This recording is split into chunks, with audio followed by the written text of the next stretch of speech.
Welcome to Cents Per Mile. I'm your host, Charles Gracie. And I'm your co-host, Paul Gibson. And today we're doing our first ever extended interview. So we talked to Kevin Hall from CDLLife on this last episode, and honestly, we didn't get to a lot of stuff. So we figured we would pick it back up from where we left off. So if you like this, let us know, and we'll do more of them. And if you don't like it, let us know, and we'll do less of them. Real quick before we get started, just because we always got to do something fun. I'm scared.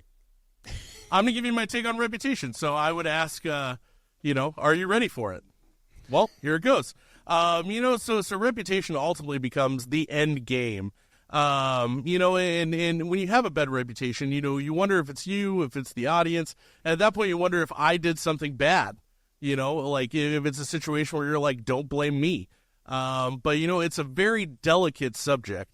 And you can't be vindictive of your audience. You can't, make a move and then say, look what you made me do. It's just like, so it goes, but you can build your reputation and make it something gorgeous. Instead of avoiding it like you're trying to get away in a getaway car. And you can build it, you can build a brand, and you can have your whole audience say like, hey, you're the king of my heart, and it's something that you need to address. And in the trucking industry, we look past it a lot, and, that's kind of why we can't have nice things. So you can call it what you want, but you have every opportunity to build this, and, every day is a fresh start. Every day is a New Year's Day. Yeah, I think people have to focus on this. This is your brand, not only of yourself, but your company, and you have to treat it with the tender love and care it deserves. Well, for sure. And so, at Cents Per Mile, we've built a reputation. You're going to get some jokes. You're going to get some hot takes, but you're also going to get some solid news, and you're going to get a lot of insights into different topics. So I'd say we bring in Kevin. Welcome to the show, Kevin. Nice to have you back so soon. Yeah. It was a big break. I thought a little bit of overtime wouldn't hurt us in today's world. We touched upon it a little bit in the episode, but there's a lot here to digest, and I think there's a lot here that we can pick your brain about. Reputation is everything, right? I mean, how are you going to do sales? Are they going to trust you? What do they think you're going to perform like? If you're buying a product, what's that product going to do? Is it worth my money? Is it worth my time? Is this show worth my time? You're back. To lead off kind of where we left off, I think one thing that's important is that, stakeholders, the people who, use your product or use your service or your client base, whatever it be, like those are the most important people. Your reputation isn't defined by you, it's defined by them. Reputation isn't what I think of myself, right? I would have a great reputation maybe if that was the case, but my reputation is what you think of me and what Charles thinks of me and what our customers think, my wife thinks, everybody that's out there, right? So it's super important to think of it that way and really understand, as you mentioned, trying to make a change in the value that they place in you or trying to set that. That's oftentimes a big undertaking at the end of the day, especially if they don't know you or they haven't had any experiences with you. So that's why, I go back to, it has to be part of your core being, because your core being, we have core values at Cub Ventures and CDLLife and Hot Seats, as you all know. Core values defines how we make decisions, and it defines our integrity, and it's how we treat one another, because, it always comes out, and that is truly what your reputation is. So it's not just what you think of yourself. You truly need to get into the minds of the people that are out there to figure out what they think of you. That's kind of an interesting take, because you said that the background is not only building those reputations, but also repairing them. So can we talk a little bit about bad reputations and what could be done to repair those? Sure. I mean, in the reputation world, bad is stronger than good. I mean, think of when was the last time you went out and wrote a positive review? I mean, I rarely do positive reviews. I put positive reviews for Cents Per Mile all the time. But, right, it's usually bad reviews. I want to tell the world about how bad this experience was that I went through. But, bad reputations are easy to acquire, but they're super hard to lose. And so that's why you go back to consistency with how you treat people and how you interact and how you perform your services. You have to make sure that it's really part of the core of who you are.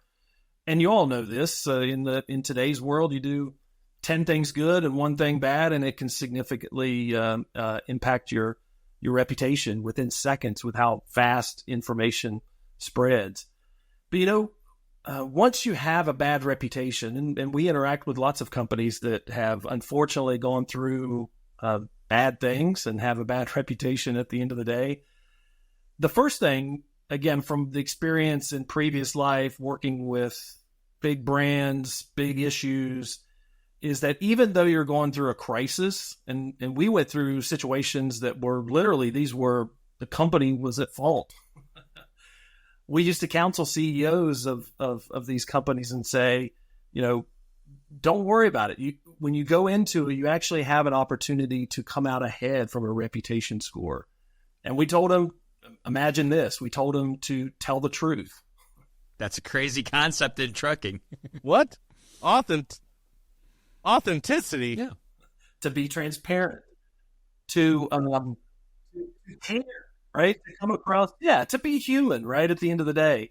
And if you do it and it's true nature, and you back it up with your actions, you can actually come out ahead, even though the event could be your fault, right? It could be you did something wrong. But if you own it and you're humble about it, and you again, just be human at the end of the day, you can actually come out ahead from a reputation perspective. So I'd say that's where you start. If you did something, you have bad reputation, fix the problem. What went wrong, be transparent about it, back it up, and communicate with that. And you can actually, it takes some time, but over time you'll chip away at it and you start to improve the reputations. Absolutely. And that's the number one rule for my kids in our household. I tell them all the time, rule number one is own your stuff. I don't even care if you did something terrible. If you own it, you're going to be in way less trouble. Well, and it carries over into your everyday life. We live in a day where people can leave a review, go on a forum, and much to your point, Kevin, one bad review takes 10 to offset. I mean, Google's a prime example of that, you see. And if you go down through, say you have a bad review, right? And you go down through it and there's no response from the company, or the company puts some sort of generic reply back to that bad review. But if you go down through there and you see that bad review and you see the company respond as like, yeah, we understand this, we fixed it, we understand, we relate to what you're saying, you kind of bypass that bad review, right? It's like they owned up to it. This is kind of type of a company that I want to buy from or work with or work for or whatever it may be. So I think just, again, being human and being relatable in those situations, that's part of your reputation. Also, right? How you react to those is part of your rep. Your kid's rep, you're defining what their rep is. And I mean, it's one of those things too, where, it's kind of like you talked about earlier. It's so easy if there's an issue, like I'll get a great product from Amazon and not write a review. But if I get one that's messed up, I'm going to be in that review section right away. But I think that also those reviews are important to look at, and what's bad and what's good.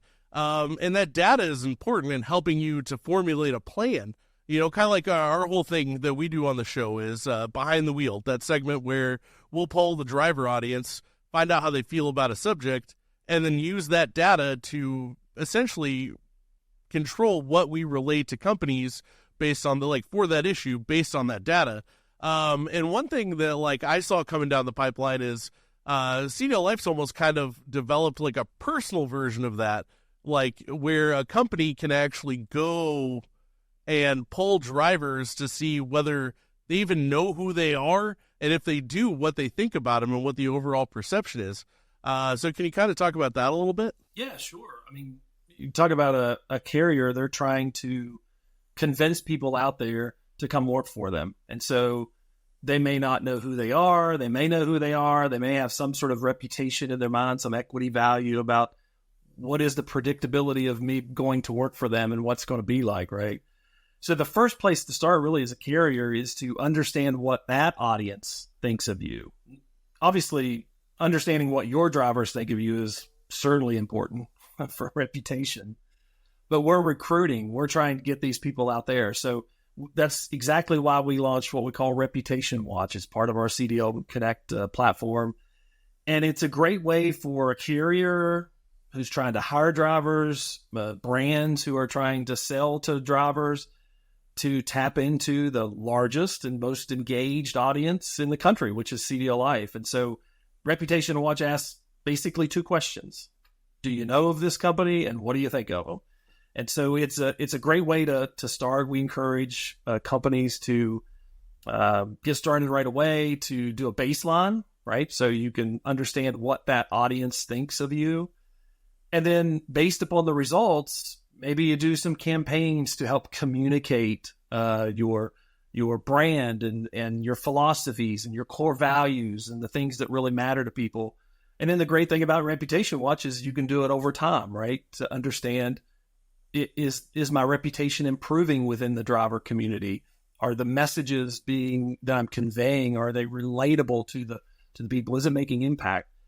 And I can guarantee if you focus on reputation and you focus in on defining a quality reputation within the driver community, you won't be worrying much about cost per hire.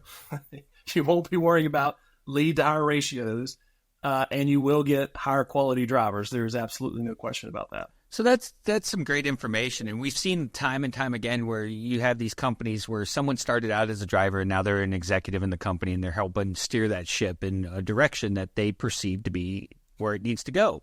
But that doesn't always translate over to the driver core or the intended audience. So what's your thoughts on this? Yeah, Charles, you and I were at a dinner with a CEO a few weeks ago at a large carrier and one of our sponsors. And when you heard him talk about drivers, you just felt like this guy really cares about them. Like he understands them, he relates to them.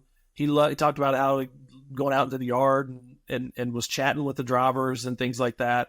And so you could just see like it was just part of who he was, right? And so you have these companies out there that some have a bad reputation that are trying to portray something different, right?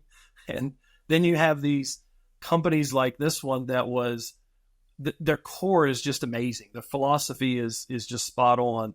And maybe they need a better way of communicating that, right, out to the public. And that's really where the branding campaigns and the marketing messages come into play. In today's world, everybody's talking about lead gen and recruiting and all of those kinds of things. But we really believe that building strong connections with drivers is the key. And that starts before you hire them. That's as you're recruiting them, as you're marketing to them. You have to form this deep connection with them, which ultimately leads to their desire to work for you, to be a better employee, to be a more long-lasting employee. So that's core, making sure that you communicate those core values that you hold near and dear. Well, and another thing too is, so at CDLLife, our big thing is, we have the world's largest driver audience. That doesn't just grow out of thin air. You know what I mean? Like, so as the CEO of a company who has the world's largest driver audience, from a media standpoint and that kind of thing, how would you say that we maintain that reputation with drivers? It's be real and organic, right? Like we don't try to monetize or focus on revenue. I mean, I said it before. I went to Facebook the other day, and it's all ads. It's just completely fluffed with just junk that I don't even see my friends post right anymore. And so our community is really about the drivers. I mean, if you go if I ask you what you think about drivers, which you've articulated a few times here, that you're very positive and you promote the driver professionals that are out there, and you can spend a weekend in the closet to articulate what it's like to be a driver. So our people care about drivers. Like they have a passion for them, and so that flows within our community. Our content writers that write about all this stuff in the trucking space, like their families were truck drivers. They understand the audience. It's not just some writer out there writing. I mean, they truly understand what it means to be a driver and what's important to them. And we try to articulate what that life looks like. CDLLife, the life of these people that are in the CDL world, right? And so that's really, it goes back to our core. The reason that we have a great community is because our core value is that we have a passion for drivers. We understand who they are and we want to promote them. Well, and I think that goes a long way because you see a lot of companies come out there and they believe they know what's the right path to get the driver's attention or to bring light to certain situations in the driver's life cycle. But being a former driver myself, I've applied a lot of what I learned when I was in that truck to how I run the business. We have 3 clients. We got the recruiters, we got the drivers, and we got the carriers. And we built that reputation to service all 3. So seeing other organizations like yourselves out there maintaining that audience, maintaining that integrity, and remaining authentic in the whole process, that goes a big way to that reputation that we're talking about. Absolutely. Yeah. I mean, our reputation, again, we think of CDLLife as, I think of it more of as a movement than a company, to be honest with you. We're all about the lives of the people who work in this crazy world that we call trucking, right? Whether it's the truck drivers, the professionals that are out there on the road every day, it's the recruiters and how hard it is that they have to churn through all the leads and what their daily life looks like. It's the CFO in terms of how can I understand my return on investment. I mean, that's really what our reputation is at the end of the day, is how we impact those lives day in, day out. And are we living up to it? And what can they predict about us making an impact to their life on a regular basis? So if someone wanted to look into their reputation or enlist you guys and your services to gauge that reputation, how would they do so? Yeah, check us out at CDLLife.com. Also, CDLConnect.io has all of our carrier solutions, including the reputation watch that we just talked about today. Awesome. Well, thanks for coming in for this extended cut, Kevin. Always a pleasure to be on here with you guys. I've already given you a shout out in the live episode. If you didn't see it, check it out for sure. And definitely appreciate all you guys and the rep that you have continually pushing out there. Well, thank you. Until next time, I'm your host, Charles Gracie. And I'm your co-host, Paul Gibson. See you next time.